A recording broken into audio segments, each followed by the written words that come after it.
Hello and welcome back to my channel. If you're new here, welcome. I'm so happy you're here. My name's Hannah. On this channel, I post a lot of anti-MLM content. As always, there will be a playlist linked right here and in the description box down below. This is my big anti-MLM playlist. There's like 126 videos on it at this point or something insane like that. So every anti-MLM video I've ever created on the topic will be there. I also have playlists broken down by type of video. So if you really like these horror stories, there's a playlist for just those as well. And as always, if any of that kind of content does sound interesting to you, I would love it if you would consider subscribing, consider liking this video. All those things really help to support my channel, and I appreciate you so much for doing that. Today I have 5 stories for you, and as always, if you have your own MLM horror story you would like to send in to me, the instructions for how to do that are in the description box of every single one of my videos. It's very easy. You just send me an email. So without further ado, let's get into these stories. This one says, "Hey Hannah, I've been watching your videos for the past 2 weeks and basically went down a rabbit hole. So I figured it's probably time to shoot you an email and tell you about my experience with MLM. But I really don't even know where to start, so I'll just tell you some lowlights of my experience. I first joined in an attempt to grow back my postpartum hair, and the product pack to start as a market partner was more bang for my buck than buying products as a customer. Plus, as a new mom, I figured possibly making some money couldn't hurt, so I signed up as a market partner." If you're not familiar, the term market partner refers to when you sign up to become a salesperson or a representative of the company MLM specifically. They call their salespeople market partners. And as you're explaining, a big way that people get sucked into MLMs is the product pack is often offered at a discount if you sign up to become a salesperson. This is very true across the board for most MLMs. That's how they hook you in, is they say, "Oh, you love our product, you want to try it out? Why don't you just become a rep yourself and you'll get a big discount on the products." The products did actually help with my hair, but that's probably the only beneficial thing that happened with MLM now that I look back on it. After 3 months in the company, I completed Smart Start, which gave me about a $1,700 check, and I was so excited. Again, if you're not familiar with these terms, I'm going to be pausing periodically to explain them. For MLM specifically, they have this program called Smart Start, where if you complete certain tasks within your first 3 months with the company that have to do with selling products, signing up VIPs, recruiting other people, if you do all of these specific steps, you get a bonus check. So it looks like you completed those and you got a pretty hefty check of $1,700. Some MLM companies have programs like this where they try and get you to hit the ground running, for lack of a better term, and so they want to really incentivize you to start participating in these money-making activities really quickly, recruit a lot of people, sign up a lot of VIP customers, sell a lot of product, and then we're going to give you a bonus check. So it gives people this huge incentive to get right to work and try and complete all these tasks. And then when they do get that bonus check, it's like an endorphin rush. It's like a high. But the key is that you're never really going to get a bonus opportunity like that again. And odds are, statistically speaking, from here on out, it's probably going to be more difficult for you to sell product, find VIP customers, find other market partners. So they kind of serve as this way of giving this false sense of hope right up front, right in the beginning of like, dang, I can do this. I found a few recruits, I sold a lot of product, I made the big bonus check, and this level of quick success is kind of what people continue to chase throughout their duration in the MLM. You can start off really strong and hit all these ranks and hit all these bonuses, but those things are incredibly hard to maintain in the long term. But MLM companies offer these kinds of incentive programs right when you join to kind of get you on the hook. At my 5-month mark, I hit the rank of MMB, which is the 5th rank, and my check was about $2,000. Again, super excited. However, I didn't maintain it because it requires 500 in personal sales, 5,000 in group sales, 4 active people under me, and 2 of them needed to be at the first rank of MMP, which required 300 PV, 12,000 GV,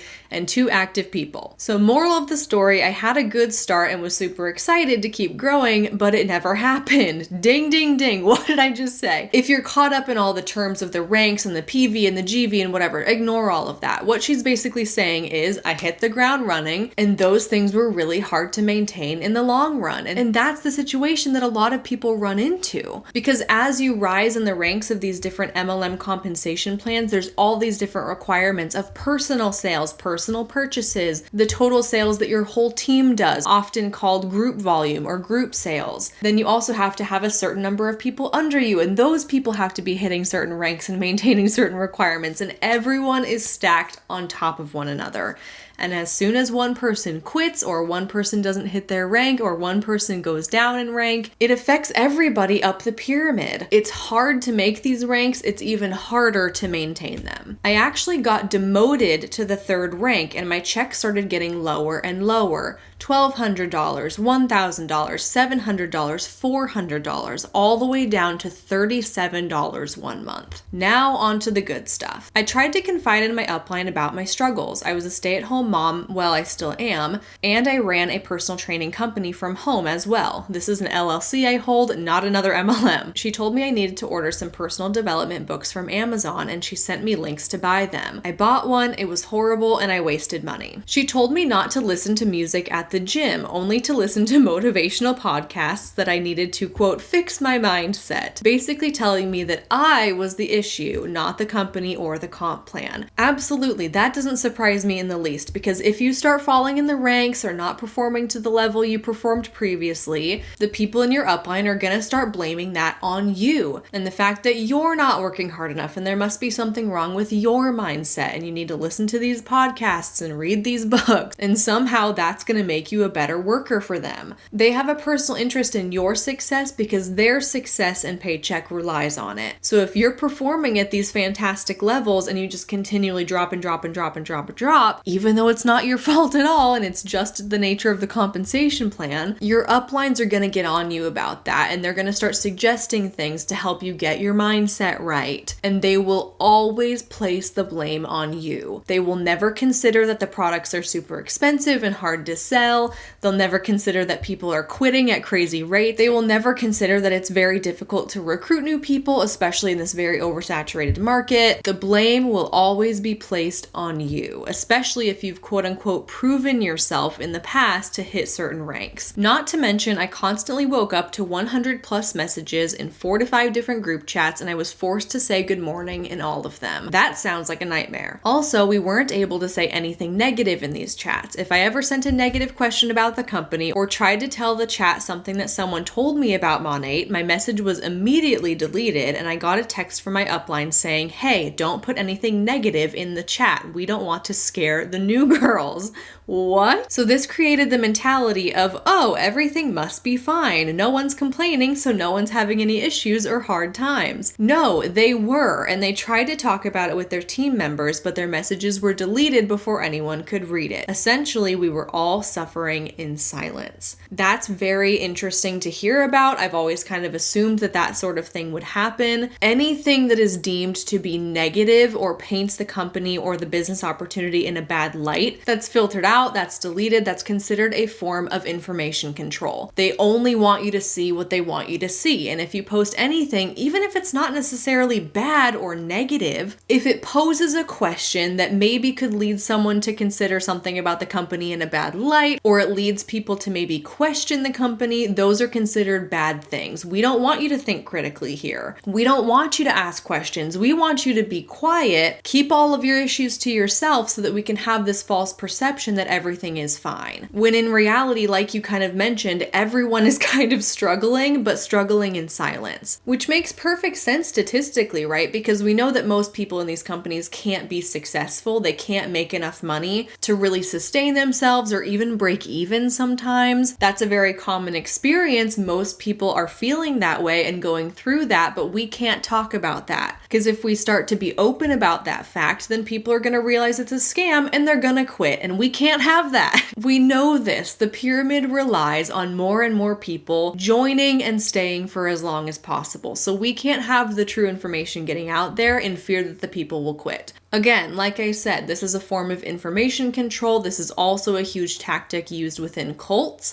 Only let the people see the information you want them to see as a way of manipulating them into believing whatever false reality you want them to believe. And in this case, the false reality is everything's fine. Everyone's being successful. And if you're feeling like you're struggling and you're having issues, that must just be a personal problem. That must be something that you are struggling with and no one else can relate to, and you just need to get your act together and work hard harder. That's what they want you to believe. Later on, I was also getting frustrated with the late night Zoom calls, trying to make dinner while having my laptop open on the counter with the Zoom meeting going on. Our upline would always say, turn your camera on, there's no point on being on if I can't see you. Meanwhile, I was in sweatpants in my kitchen with my baby making dinner, and I really didn't want my son's face on a Zoom call with a bunch of strangers. Eventually, I started fighting with my husband because of these calls, because I was making time to get on them while he had been at work all day and just wanted to see me. I asked my upline if she could record the calls so I could watch them during the day when he's at work. Her reply was, if you don't take your business seriously enough to show your face on a Zoom call, I'm definitely not recording for you. You probably won't even watch it. Very encouraging, right? There is this weird pressure in MLMs to show your face, because if you have your camera on, for some reason that equates to you wanting it bad enough, working hard enough, doing everything in your power to prove that you're in it. And even though your reasoning makes complete logical sense that you're not available in the evenings, you're kind of busy, you have other things going on, and it would be more convenient for you to watch these during the day, to any other normal person, that makes complete sense. But to people in MLMs, it's sort of like you turning your camera off, or you requesting a recording after the fact, or you just not attending the calls at all. I feel like in the upline's eyes, that's sort of a warning sign that you've got one foot out the door or something. They take it so personally, like you must not want this bad enough. You're not proving yourself to me. And they take personal offense to it because they don't want a teammate to start questioning or leaving or stop participating. So even though your reasoning for wanting a recording of the call after the fact is perfectly reasonable and logical, they can't see it that way. Because MLM uplines with big teams, they're kind of trained to micromanage you. If you're not showing up in the chats, if you're not showing up on the Zoom calls, if you show any indication that you're not as fully invested as you once were, they take that personally. They take that as a warning sign that you're thinking about quitting, or you're trying to leave silently, or you're backing out, or you're taking a step back. And all of those things are personally threatening to them and their paycheck. So they sort of have to micromanage you. So I'm not surprised at all that she's getting all upset that you're asking for a recording and that you're not going to be there live in real time showing your face when clearly you have other things to do. Safe to say, I quickly got fed up with everything, and I actually decided to leave Monate after 2 years and go to Q Sciences. All of the girls in my chat congratulated me, told me they wished me success and the best of luck, and they looked forward to following my new journey, yada yada yada. I was like, oh okay, this is cool, they're not mad, this went better than I expected. After a week or two, I noticed my direct upline, who I used to talk to daily, hadn't responded to my stories on Instagram or anything like she used to. Turned out she unfollowed me. So did another team member, and another, and another. So I DM'd the upline to ask. I said, really? You unfollowed me? She said, yeah, it's nothing personal. Q Sciences people are just poaching Monate girls, and I don't want to be a part of it. Meanwhile, our entire relationship had been personal. She knew my son. She sent me gifts for ranking up. I knew about her boyfriend trouble. I sent her Christmas gifts, all the things. But as soon as I went to a better opportunity, she was done with me, and apparently forgot my character because she thought I'm going to poach people. So this idea of poaching people from one MLM to another, I will say, as someone who looks at a lot of different companies and a lot of different trends within companies, I can confirm that a lot of people from Monate have left to go to Q Sciences. That has been a trend, particularly in the past 6 to 9 months. A lot of people are ditching Monate to going to what they perceive to be better opportunities. And obviously that hurts the people who remained in Monate because they can't be losing team members. So naturally they would take personal offense to that. They wouldn't want to be a part of that. I'm not surprised in the least that she unfollowed you as soon as she felt she didn't have a need for you anymore. And you never had any intentions of taking people from your Monate team and quote unquote poaching them to come with you to Q Sciences. It does make sense to me that the people in Monate, they want to cut off ties with anybody who's left their MLM to go to a different MLM, especially if they're also noticing this trend of a lot of people going to the same MLM like Q Sciences. After that incident, it just got me thinking if I even like network marketing at all, or if it's all just fake because people are relying on you for sales. Since then, I've taken a step back from Q Sciences and haven't even worked at all, and I've been watching your videos on YouTube like crazy. Just wanted to share my story and say thank you for creating the content you do. Unfortunately, most people only see the shell of network marketing and don't know the whole truth until they're in it. Thanks for reading. Honestly, of course I have this bias, but I'm very excited to hear that you've taken a step back from Q Sciences as well. And I can tell you, based on the hundreds of stories I've read, the hundreds of different MLM content clips that I've been sent, the behaviors, the tactics, the sales strategies are very often the same company to company. And it is very likely that you would start to see the same kinds of trends happening in Q Sciences that you saw in Mon 8. It very much is an industry-wide thing over the whole industry of network marketing. Companies will claim until they're blue in the face that they're different and they're the exception and they're the special ones and that their opportunity is the best. Q Sciences has done a very good job of marketing themselves that way to Mon 8 people in particular.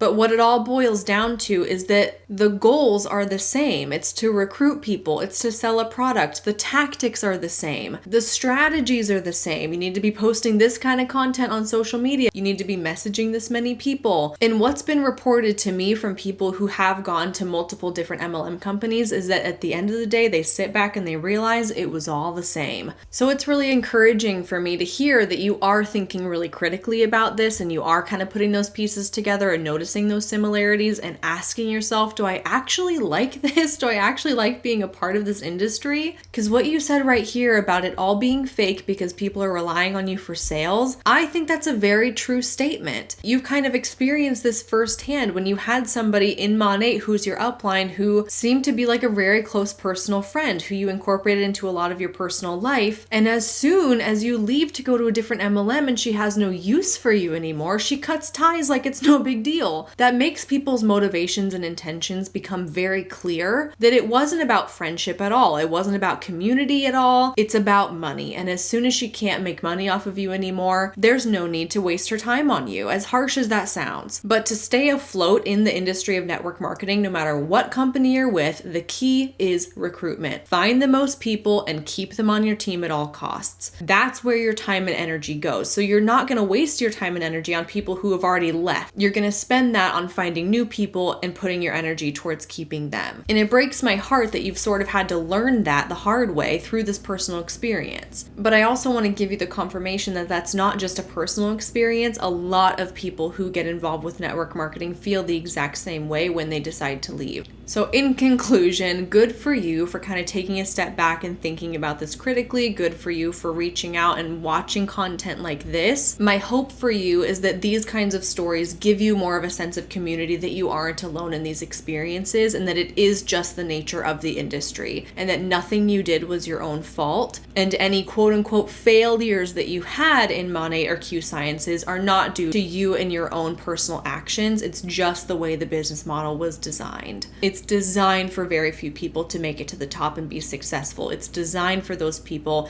to make their money off the backs of the people below them. And unfortunately, people do find that that is the case no matter what company they go to. This story says, "Hi Hannah, first off, congratulations on your pregnancy. I'm so happy for you. I've been reading and viewing anti-MLM content for a while now, but just recently discovered your channel. After binge watching your MLM horror stories video, it dawned on me that I was a victim of a felony that was in part due to MLMs. Great. I don't think we've ever had a felony story before, so I'm very excited to read this. Almost 3 years ago, I co-founded a nonprofit organization in my small town to enhance our community. We refurbished the playground, promoted local business, and put on events. There were 4 of us, and none of us had ever started a nonprofit before. Because there were 4 of us, we all got assigned board member roles: president, vice president, secretary, and treasurer. I think I was vice president at the time, and a woman who none of us really knew was treasurer. Let's call her Sally. However, she was active on the community Facebook pages, wanted to be involved, and said she was familiar with bookkeeping because she had 3 businesses of her own. I'm just gonna go out on a whim right here and say that Sally is probably the MLM person we're talking about here. 3 businesses of her own. It's probably safe to say that they were not her own businesses, and I'm assuming they were probably 3 different MLMs she was involved in. Sally offered to take on the task of applying for nonprofit status, which was great because she needed to write the bylaws, fill out paperwork, etc. She also set up the bank account and got checks made. Awesome, because those were all important and tedious tasks. However, after a couple months, she became very shifty and evasive whenever we would ask questions about the nonprofit status or the bank information. She told us that we had a tax ID number, but she would not tell us the number. At one point, I needed it to apply for a grant, and she flat out refused to give it to me. She said it was like a social security number and must be kept private, which is just false. Tax ID numbers, at least in my state, are public information and can be looked up online. In fact, they're usually readily available for those that request it. In addition to that, she would not meet up to get a second person added to the bank account. This is when all of the alarm bells went off loudly. Because we live in a small town and everyone knows everyone, the secretary of our group was able to talk to the bank and got the transaction records for the account. We were floored when we saw it. There should have been 1 or 2 transactions for things like envelopes and one for a laptop that Sally insisted we needed. Instead, we found about 25 transactions totaling almost $3,000, all of our money, and the account was closed that very morning. Of the $3,000, there was approximately $1,000 that went to the 3 businesses she owned: Color Street, Pampered Chef, and 31 Bags. Spoiler alert, all MLM companies, not her own businesses. These are all companies that she has paid in to be a representative and a salesperson for. So she's not an employee of these companies. She does not own these companies. She's an independent contractor, an independent salesperson that voluntarily signed up to be a part of these companies. And clearly, Sally taking money from this nonprofit organization that you founded together to use towards the expenses that she's incurring from her MLM opportunities, that's not very ethical. It's not okay. And apparently it's a felony because you mentioned that at the beginning of your email. That night, we went to the police and showed them the evidence. We cut off all communication with Sally immediately. It was a very long process, plus COVID delayed things, but she was eventually charged with a felony and she spent time in jail. There we go. By the time everything concluded, I had moved out of that town and was no longer a part of the organization, so I only know the details by looking at court records. Sally ended up paying us back in full, but it was so violating to have all of our money stolen. Not to mention, we all felt so stupid that we let this happen. She was a stranger, but honestly, none of us knew each other until we formed the group. At the time, I figured she was just buying things from the MLMs because she wanted stuff, or she was fronting the money for customer orders. But now I know that she was likely buying things to keep rank or something like that. I can't believe her MLMs put her in jail. Thank you for what you do. Yeah, this is the first story I think I've ever read of someone actually going to jail or being convicted of a felony as a result of something they did within their MLM. It is a pretty common experience, though, that people who get involved with these companies, they tend to dig themselves into this financial hole a little bit because they're spending way more of their own money than they're ever making back. There's all kinds of fees that are incurred when you join an MLM company, whether that's the startup fee, the starter pack. Oftentimes there's monthly quotas that you have to hit as well. Most companies have it broken down so you can hit those quotas from both sales you make to retail customers and through things you purchase yourself. So a loophole that MLM reps get caught in a lot is they're not hitting these monthly quotas through sales, and so they're just buying out the quotas themselves. And that's kind of what you mentioned at the end of your story, that maybe you're assuming she was buying things to keep rank. That is true, that if you don't hit your quotas, you fall in the ranks, and it's a really tough place that people get caught in because they want to keep their rank because they have certain bonuses they get at that rank, but you can't keep that rank if you don't hit the quota, and so they end up shelling out a whole bunch of their own money towards products that they may or may not really need. So in the moment, if you're in an MLM, it can feel like you're making a lot of money because you're getting these bonuses, you're hitting these ranks, but if you really take time to look at it over the long term and crunch the numbers, it becomes very apparent to you that you may have put in more of your own money to maintain that status, maintain those ranks than you ever made back. I think a lot of people in MLM companies can feel this kind of pressure at one point or another where they feel pressured to spend some kind of amount of money. And it's sad to see that it feels like this woman, Sally, perhaps was pushed to a point where she felt like she had no other option than to steal money from this nonprofit that she was a part of. People get very creative with the ways that they come up with this money, especially because the requirements and the quotas, they reset every single month. And so if you're getting towards the end of the month, you're kind of in this pressure cooker where you have to come up with the money somehow. But this is the first story that I've ever heard of someone going into a bank account that was not their own and taking money from it. More commonly, this looks like putting it on a credit card, selling some of your personal belongings, asking friends and family if you can borrow money for them that you're going to pay them back for. Those are the ones that we see most commonly. This one obviously takes it an extra step too far into felony status, but it really does go to show the extent and the desperation that some people experience as a result of being in their MLMs. And in this case, she's in 3 3 different MLMs. That's actually just hitting me. She was in, let's see, which ones? Color Street, Pampered Chef, and 31 Bags. So that is 3 different companies, 3 different sets of quotas that she is feeling pressured to hit every month. And in my opinion, that's 3 separate money pits in her life that she's just throwing money into to remain active. And it really is sad when you think about it that she may have felt like this was kind of her last resort.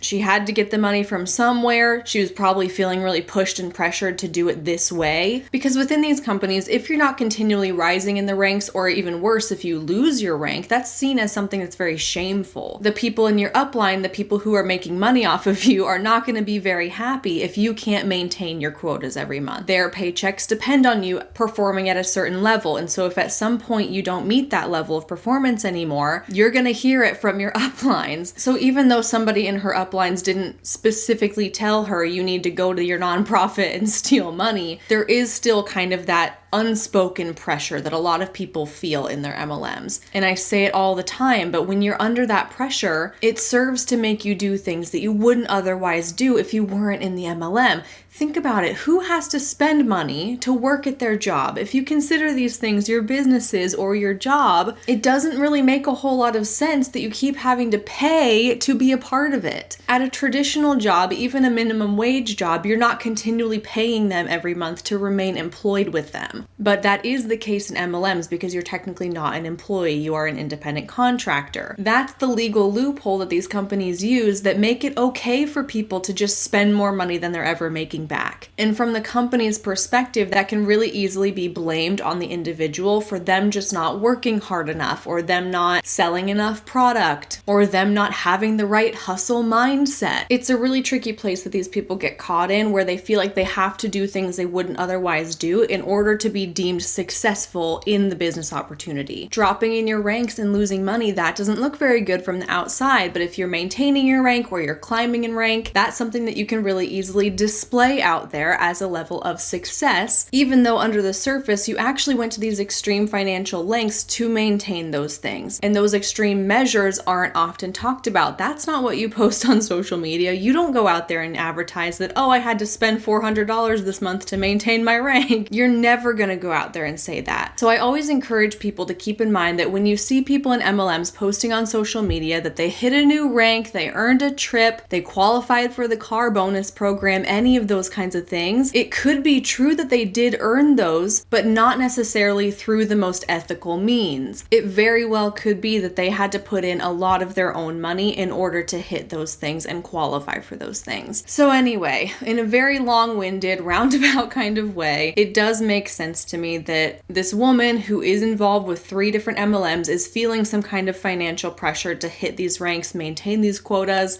or otherwise be investing some amount of money into these businesses for whatever reason. And at the end of the day, it's really not surprising because a lot of people in these companies do feel that way. Not everybody goes and steals money to maintain it, but when you think about it in the context of the business structure and how hard it is to really hold your place in them, it serves to give us a little bit of a deeper understanding of why she acted the way she acted. I'm hoping that this experience of going to jail and having a felony charge was at least somewhat of a little bit of a wake-up call for her, like I can't be doing this anymore. And we can only hope that that led to her at least reevaluating her involvement in these companies, and in the best case scenario, hopefully she left all of them by now. This story says, "Hi Hannah, I discovered your channel recently and I wanted to share my family's experience with an MLM. You can use my real name. I've removed most of the triggering content from this story, but there are still mentions of mental health issues and loss of custody of a child. I'll start by saying that my mom had a severe head injury when she was 16, and this impairs her decision making. She is creative and emotionally intelligent, but she is also naive and often doesn't realize when people are being dishonest or taking advantage of her. As a single mother, finances were always extremely difficult for her. She had a hard time staying employed in traditional jobs, and though she received settlement money from her head injury and some support from the state, she had a really hard time keeping the money. If she didn't spend it immediately, people who were her friends would often prey upon her and trick her out of it. When I was 7, my sister and I were placed into custody of my grandparents because my mom was no longer to care for us well enough. My sister and I meant everything to my mom, so she started trying whatever she could to convince the state she was capable of caring for us and to regain custody. She was actually starting to get on the right track to regain it for a while, attending support classes through the state, making court appearances, and trying to find a better social circle. However, she was still having a really hard time with employment. It still breaks my heart to remember my mom spending what little she had managed to save on an Avon starter kit. In her mind, she was going to finally become her own boss, start a business, and prove to the court that she could be a good mother. She'd be able to stay with me and my sister at home while still providing for us. She was so hopeful and excited, and I remember her bringing her Avon stuff around her apartment complex trying to get sales from other women. I was young and had no idea what an MLM was. I remember my grandma trying to be supportive, but something in her tone when she talked about what my mom was doing made it seem like she didn't think it would work out.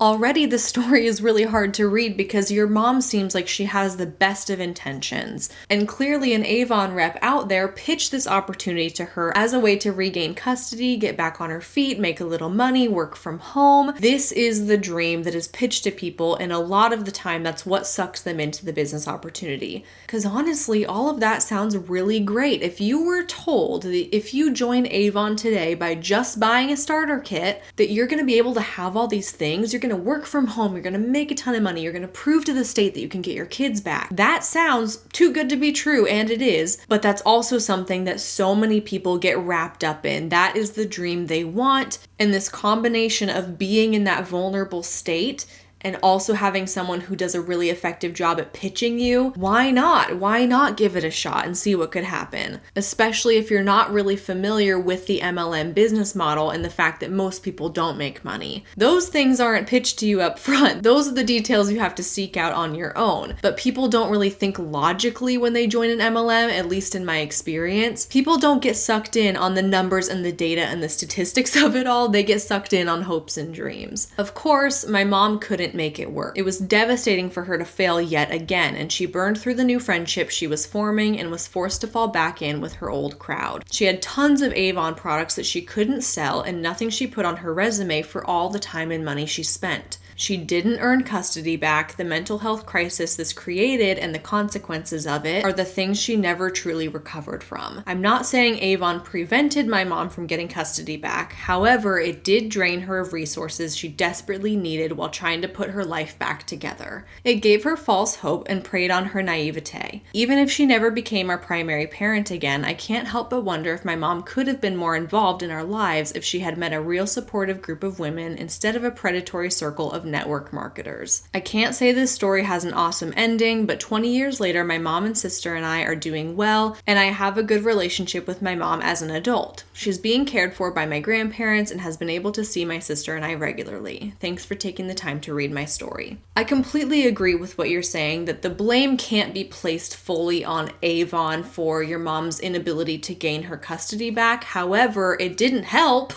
It certainly set her back several steps and prevented her from making progress towards that goal. And unfortunately, that's the experience of a lot of people who get into network marketing, is they have this one understanding of the things that it's going to provide them, and then more often than not, it ends up giving them the exact opposite. For example, they join thinking they're going to make all this money, whether that's a part-time income or a side hustle or even a full-time income, or it's going to make them a millionaire. The statistics show that very few people actually have that be their reality, and more often than not, you spend more money than you're ever making back, and you're actually putting yourself into the negative. You've actually lost money as being a part of that opportunity. And I think what you're mentioning here about not having anything to put on a resume at the end of all of it is something that we don't talk about enough, and I want to put some emphasis on that. Being involved with a network marketing company does not equate to being job experience. You don't have an employer. You don't have anybody you can put down as a reference. And in fact, I've shared stories stories in this series before of people who are in positions of hiring power and they have admitted to not taking MLM experience seriously. If they see an MLM on somebody's resume, it almost discounts them as an employee. If I'm remembering correctly, the way that it was phrased in the story that I read of someone who hires people and looks at a lot of resumes is seeing MLM experience on a resume only signals to the employer that that person, quote unquote, fell for an MLM, fell for a business opportunity, fell for a scam. And while all types of people from all different backgrounds and circumstances can be vulnerable to falling for an MLM opportunity, this person in this email was urging people, please don't put it on your resume,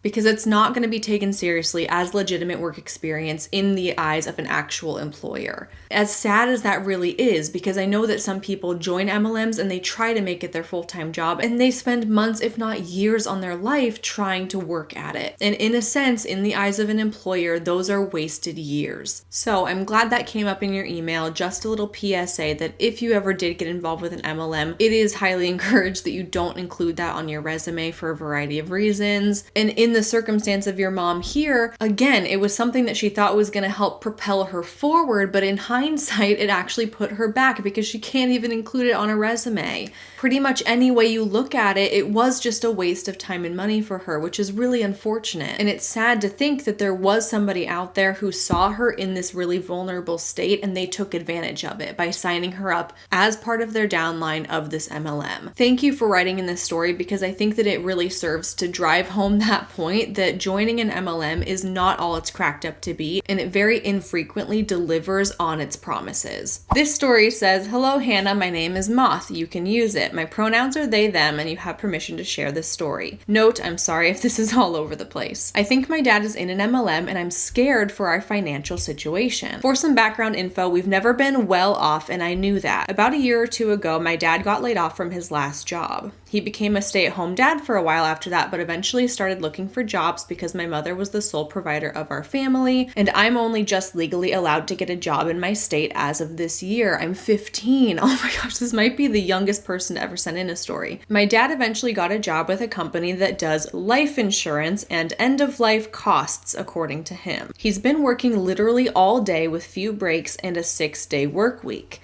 My first hint that this was an MLM was pretty early on. We were eating breakfast and my mom casually asked what he had going on for the day. He responded with, "Oh, I have a work call, mostly just some guy telling us to hustle and stuff." For me, that was a waving red flag, but apparently no one else noticed it. That is a big red flag for me as well, because something that is so common in these companies and in these teams is they will have these regular team calls, whether that's weekly, whether that's a couple times a week, whether that's monthly, and the purpose of them quite literally is to just boost morale, pump people up, get people excited and quote unquote motivated, and for lack of a better term, just get them to continue buying into this dream. The dream is when you join an MLM that you're going to join, you're going to make all this easy money, you're going to become a millionaire, you're going to retire by the time you're 40, you're going to have all this financial success. However, as we know, over 99% of people who join MLMs don't ever see that success. For most people who join these companies, that is never going to be their reality. And so you kind of have to have these regular team calls, regular Zoom calls to reinstill that excitement and to give people that false hope that if they just work hard enough, that they will be able to reach the goals that they had set out for themselves when they first joined the company. It becomes apparent very quickly when you join an MLM that it's far more difficult to make any money than what you were told or what you were pitched in the beginning. And because of that, people kind of drop off at this insane rate. People are quitting all the time. But that's kind of the worst thing you can have in an MLM is people quitting all the time, because you need a ton of people in your downline, a ton of people underneath you to support your own paycheck. The people at the top of these pyramids, the top of these big teams, they are the ones making the most money because they have the most people under them. That is the key to making money in an MLM. So naturally, you can't have your teammates just quitting all the time. It took a lot of work for you to recruit them and get them there in the first place. Now you need to retain them. So the point being, it makes sense to me that this is a red flag that he says that it's just some guy telling us to hustle and stuff. Because yeah, that's kind of a big thing in MLMs, or these team calls where your upline or the team leader or someone high up is doing everything in their power to keep you there. And oftentimes what that entails is a lot of this pump up, hoorah, keep going, you can do it, just work hard enough and eventually you'll make it to my position one day. Maybe it's because I binge watch your videos, but anyway, the second red flag was when my parents were talking about the job and my dad was mad at my mom for not supporting him, even though she's been taking care of me and my 6-year-old brother and the animals instead of enjoying her free time now because my dad's just locked away in his room on meeting calls all day. But anyway, my dad was mad at her for, quote, not supporting him, and she just said, it's hard to be supportive when you work 6 days a week for a job that hasn't even paid you yet. Whoop whoop, big red flag. Yes, another huge red flag. You are not guaranteed to make any money in an MLM. They don't pay you a wage, they don't pay you a salary, they don't guarantee you anything. And they frame it on this classic thing of like, just work hard and you'll make a ton of money, right? A lot easier said than done. And so what can happen is you quite literally work for free for God knows how long. As you said here, your dad typically works 6 days a week, but for what? Because the work that goes on in an MLM is typically sitting on these Zoom calls, getting pumped up, trying to recruit people, trying to sell a product. Maybe social media is a big part of it and you're encouraged to build up your social media accounts and be active and regularly posting on there. But you can spend hours and hours of your life doing those things and still make no money at all, because the only way that you make money in these companies is if you recruit somebody or if you sell them a product.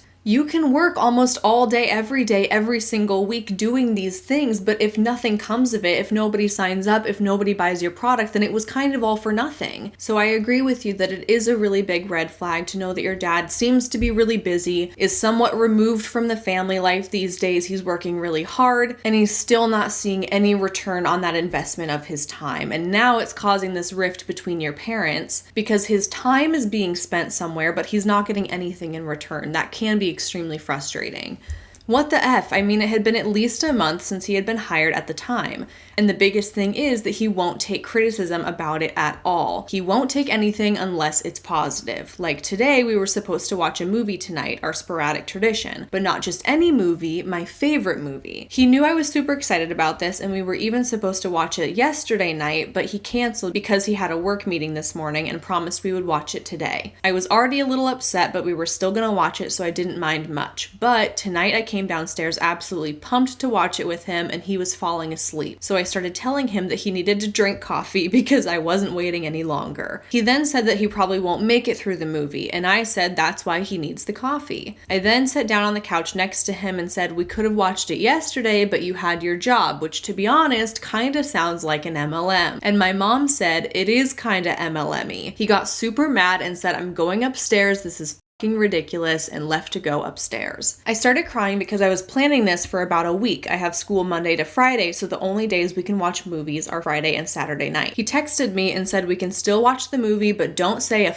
word about my job. And I told him to leave me alone, and now I'm bawling my eyes out watching the movie by myself because of some bullshit job. Why the F do I hate how temperamental he's gotten? I've seen what MLMs can do to families, and I'm not even legally financially independent yet. Any advice would be much appreciated. Thanks for listening, Moth. This is really interesting because I've never gotten like an email asking for advice in this sense. And I agree with you that it is really frustrating because you're only 15 years old. Within this family dynamic, you are still the child, and it's hard when a parent is doing something that you recognize might not be in their best interest, might not be what's best for the family, but you also kind of feel like you're not within a position of power to bring it up to him, especially when he's reacting in that kind of way. More than anything, I really just want to validate your feelings that this is a really tough position to be in, and it's frustrating. And I also want to say that it really does sound like he is in an MLM, and the fact that he's getting so defensive about it also says a lot. To me, if I had to guess, it sounds like this company is either Primerica or American Income Life. Those are two life insurance MLMs that I know of. I'm sure there's plenty of others as well. But working long hours for no pay, these Zoom calls that are meant to hype you up, and the getting super defensive when you kind of call him out on being in an MLM, all of those to me signal that he probably is. I also want to point out that there's a very very good chance that this kind of anger or upset reaction that he's having towards your comments about it being an MLM, I want you to know that that's most likely not directed at you specifically. If I had to guess, he probably has his own anger and frustrations towards this company and towards the business opportunity and towards the fact that he is working long hours and not seeing any benefit from it. That's probably wearing down on him too. And to me, this is kind of coming across as one of those situations where you yourself know in your heart that it's not a great thing that you're involved in, but then to have other people coming to you and saying the same thing and validating those feelings that you've been wrestling with, that's enough to kind of set you off. It's not nice to hear your loved ones come to you and confirm the exact same concerns you've probably already realized on your own. So even in that moment when he did kind of blow up and it felt like it was really directed at you in that moment, I just want to reassure you that it's probably something he's been wrestling with on his own, and to try to not take it too personally. I know that's easier said than done, but as you probably know from being someone your age and watching anti-MLM content, you've probably already realized that these companies are very, very effective at selling a person on a particular dream and really making them believe that they can achieve it. And additionally, making those people think that anyone who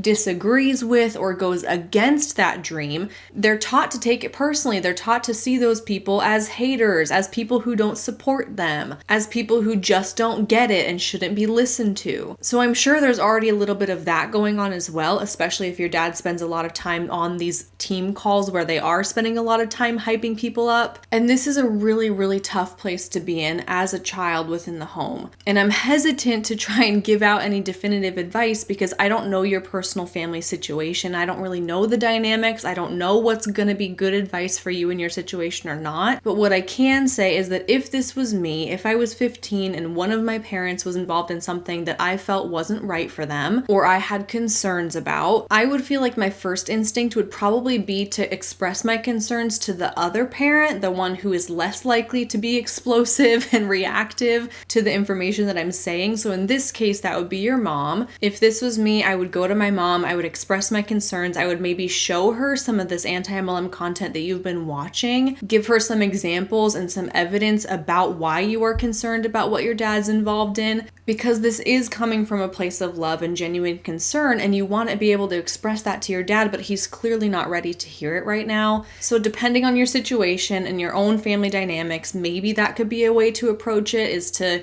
give the information to your mom as to why you're concerned, as to how these business models operate, as to how most people actually end up losing money and how you're worried that that's going to happen to your dad. And maybe she could be the person to take that to your dad more gently, maybe in a more private setting where it's not in front of the whole family. That might be a more effective way to get through to him. But again, you do have to remember that the emotional manipulation and the thought control that these companies have over their members can be extremely strong, and it could be really hard to get through to him, even if it is coming from your mom. I am really sorry that this is a situation you've been put in and that this is something your family is experiencing. Something else to consider, and oftentimes what I recommend that people do, is just to kind of leave it be and not really bring it up as a topic of conversation, as difficult as that is. But if you think that that's going to create this kind of like volatile home life full of conflict and strife, then I would highly recommend that you stay away from the topic, because sometimes bringing it up over and over again and trying to convince somebody who's not ready to be convinced that they should be out of their MLM, a lot of times that can cause way more harm than good. That can damage relationships, and a lot of times it's just kind of a realization that they have to come to on their own. It may take a lot of time, they may lose a lot of money in the process, but it's something that they have to realize for themselves. It's a lot more difficult to get somebody to realize something when they're not ready to hear it yet. And at the end of the day, you are still the minor in the household. This isn't your responsibility, and I don't want you to feel any personal responsibility for your parents' finances. And I'm sorry that that is something that you are worrying about. It's not something you should have to worry about, but I do sympathize with you that this is a very challenging situation to be caught in. And I urge you to just think of what's going to be the best path for you and your family dynamic,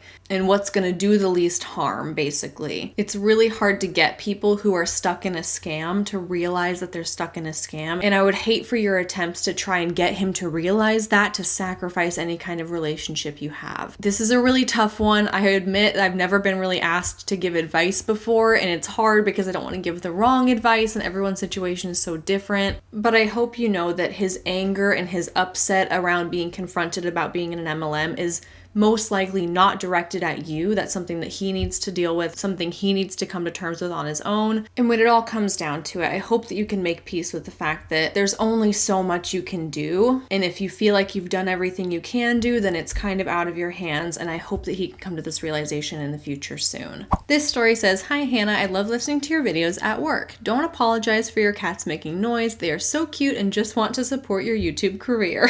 They actually have not been active in this video. I don't know where Zeke is. He's usually the culprit. Cooper's sleeping on the bed over here like an angel. We haven't had any cat cameos in this video so far, which is highly surprising. My story isn't anything wild or crazy, but I think it's worth sharing. My name is Jessie and I'm 23, and you can share it with the world, as I nor anybody who has been scammed has anything to be ashamed of. I was a college junior working towards a marketing degree during the pandemic. During this time, I was spending a lot of time working on building professional experience like internships.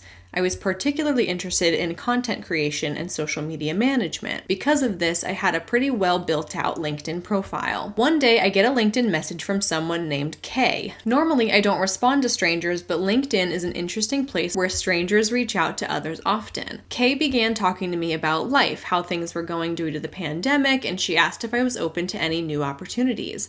I had an internship at this point, but was open to some freelance content creation work. I told her this, and she told me that was perfect. She said that she had been helping some small business owners in the area and would connect me with an opportunity. I thought that I was going to be possibly helping some small business owners with their social media, and I was excited. She asked me for my number and told me she would call me with more information later. I'm going to preface this part by stating that I knew about MLMs by this time, and I considered myself to be a pretty good BS caller. However, I didn't realize this was an MLM pitch until much later when I started watching your videos. It will make sense why when I get to the details. Flash forward to later in the week. Kay and I set up a time to speak with a small business owner on the phone, who we will call B. I don't remember exactly what was said because this was 2 years ago, but I do remember B speaking extremely fast and urgently with lots of buzzwords. The gist was that the opportunity was to become an influencer and get paid to post product. She was speaking a mile a minute and not really allowing me to ask many questions, just asking me if I was interested in coming to a Zoom call later that night. However, I was not interested and forced in some questions. I asked her what the business was called. She wouldn't answer me. I asked her what products would be promoted. B wouldn't answer. I asked her if we were going to post products, was she interested at all in my social media platforms, such as the follower counts or engagement rate, etc. She wasn't interested. At this point, every alarm bell is going off in my head from Timbuktu to Texas. She couldn't even tell me what the company was called or what products I would be promoting. When I pushed back on B's lack of willingness to answer my questions, she further explained that this was network marketing and it was an incredibly lucrative opportunity that makes people thousands of dollars each year.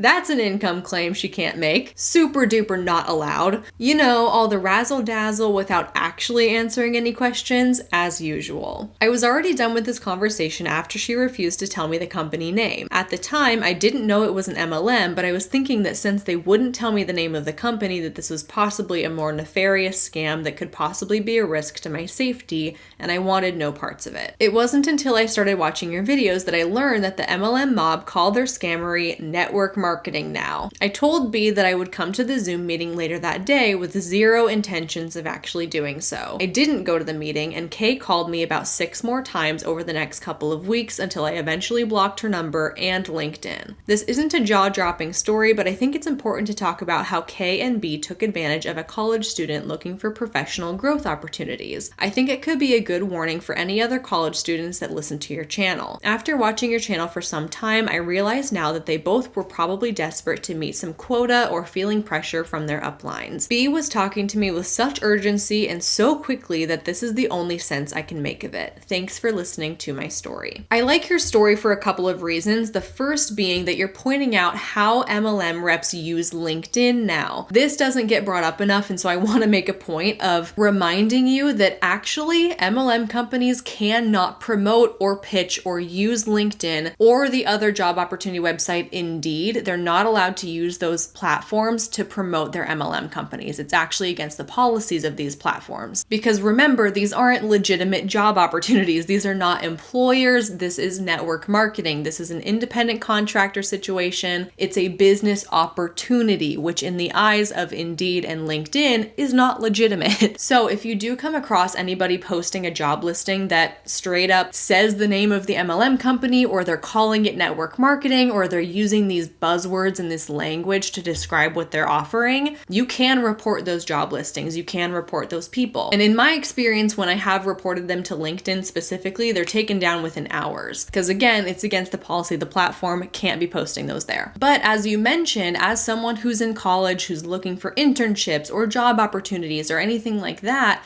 that's a very prime group of people that MLMs target. And they love to use these platforms in that way because they can be a little bit vague. And they do hook people's interest because it's on this sort of professional platform rather than just a cold message DM on social media or something. It feels a little bit more official through LinkedIn. So thank you for bringing that up. I would urge people who use LinkedIn regularly to be aware of these. And then the second really important thing about your story is the fact that they are so vague. If there's anybody out there who's trying to get you on the hook for a business opportunity and they're very insistent about not giving you the name right away or not naming the company they are with, that is the biggest red flag of all time. And the reason they do this, the reason that they don't put their company name out there super readily, is because if you get the name of the company, whatever it is, and then you go on Google and you just search the name of that company, you're gonna get search results back these days that don't paint the company in the best light, okay? You're gonna get articles, you're gonna get blog posts, you're going to get search results that show videos like mine. You're going to get information that directly contradicts what the companies want you to know. And so they're very, very hesitant to just give out the name right at the top. What they would rather happen, and what sounds like is happening in your story, is they want to get you on a Zoom call first. They want to drive home that business opportunity. They want to show you the glitz and glamour. They want to sell it to you really heavily. They want to get you on the hook first before they tell you the name of the company. So you're already kind of sold on it, and you're less likely to go and Google that company and do your own research and find all this information that they don't want you to see. So thank you for sending in this story. Even though it's not like crazy horrific or anything like that, a lot of lessons can be learned. That number one, be wary of these things on LinkedIn. Number two, if they call it network marketing, that's a dead giveaway. Or if they use all this terminology around being a social media influencer, making money from home as a side hustle or whatever, you know, all that glitzy glamour language that they constantly use. And number three, if they refuse to give you the name of the company, or they express any kind of resistance towards that, or they don't answer your questions outright, that should be the end of it for you. That's all you need to know. Biggest red flag that this probably isn't a legitimate opportunity. So thank you so much for sending in this story and letting us talk about those points and get those out there one more time, because they're getting sneakier and sneakier these days. They're going to different platforms. They're using different tactics. And so it's important to be up to date on those and to spread awareness of those so you can protect yourself if you do encounter those. And with that, my friends, it's all the stories I have for you for this MLM Horror Stories video. Again, if you have your own that you would like to send in to me, please don't hesitate to do that. The instructions for how to do that are in the description box below. Thank you so much for watching. I really appreciate you, and I'll see you in my next one real soon.